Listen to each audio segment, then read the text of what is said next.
ഇന്നത്തെ ഏറ്റവും പുതിയ വീഡിയോയിലേക്ക് എല്ലാ മാന്യ സിനിമാ പ്രേമികൾക്കും സ്വാഗതം. മോഹൻലാൽ വുഡ് എന്ന് വിളിക്കപ്പെടുന്ന മോളിവുഡിന്റെ സ്വന്തം തല ലാലേട്ടൻ നായകനെത്തിയ ലാലേട്ടൻ തല എന്ന കഥാപാത്രത്തെ അവതരിപ്പിച്ച ഛോട്ടാ മുംബൈ കഴിഞ്ഞ ദിവസമായിരുന്നല്ലോ തിയേറ്ററുകളിൽ റിലീസ് ചെയ്തത്.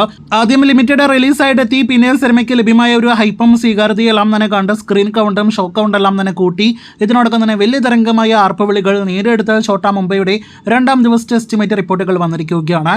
അതിനു മുന്നേ ഒരിക്കൽ കൂടി സിനിമയുടെ ആദ്യ ദിവസത്തെ കളക്ഷനിലേക്ക് വരികയാണെങ്കിൽ കേരളത്തിൽ 37 ലക്ഷം ആദ്യ ദിവസം ഗ്രോസ് കളക്ഷൻ നേടിയെടുത്ത സിനിമ ഗൾഫിൽ 3 ലക്ഷം ഗ്രോസ് നേടിയെടുത്തതോടെ 40 ലക്ഷം വേൾഡ് വൈഡ് കളക്ഷനാണ് നേടിയെടുത്തിരിക്കുന്നത്.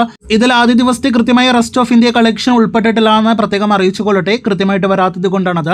രണ്ടാം ദിവസം കളക്ഷൻ വർധന നേടിയെടുക്കുമെന്ന് നേരത്തെ തന്നെ ഉറപ്പാക്കപ്പെട്ട സിനിമയ്ക്ക് ഇന്ന് 50 ലക്ഷത്തിലേറെ കേരള ഗ്രോസ് ഇപ്പോൾ തന്നെ ഉറപ്പാണ് എന്നാണ് റിപ്പോർട്ടുകൾ. 50 ലക്ഷം 60 ലക്ഷം റേഞ്ചിൽ ഇന്ന് പെരുന്നാൾ ദിവസം അവധി ദിവസം കേരളത്തിൽ ഗ്രോസ് കളക്ഷൻ പ്രതീക്ഷിക്കുന്ന സിനിമ. അങ്ങനെയെങ്കിൽ ഇന്നത്തോടെ 2 ദിവസങ്ങൾ കൊണ്ട് നമ്മുടെ കേരളത്തിൽ മാത്രം 90 ലക്ഷം 1 കോടി റേഞ്ചിൽ കളക്ഷൻ നേടിയെടുക്കുമെന്ന് ഉറപ്പിക്കാം. അതേസമയം വേൾഡ് വൈഡ് കളക്ഷൻ കൂട്ടിയാൽ 100% ഉറപ്പിക്കാം 1 കോടിയിലധികം സിനിമയ്ക്ക് വേൾഡ് വൈഡ് ഗ്രോസ് വെറും 2 ദിവസങ്ങൾ കൊണ്ട് കടന്നു എന്ന്.